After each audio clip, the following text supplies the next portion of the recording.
how to remove Meta AI on Messenger.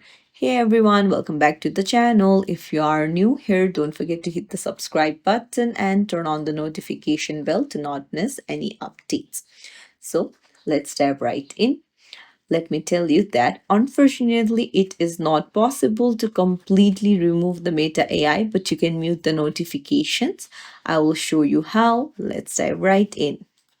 So first things first, you'll need to go to your messenger, and once you open it up, you can see Meta AI at the very top. You can even go to the search bar and search for it. Just tap on Meta AI.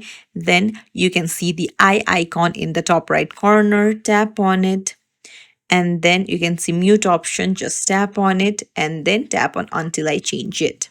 Now Meta AI will be completely muted and won't annoy you. It's as simple as that. If you found this tutorial helpful, don't forget to like the video and subscribe to our channel for more tips and tricks. Thank you for watching. See you in the next video, everyone.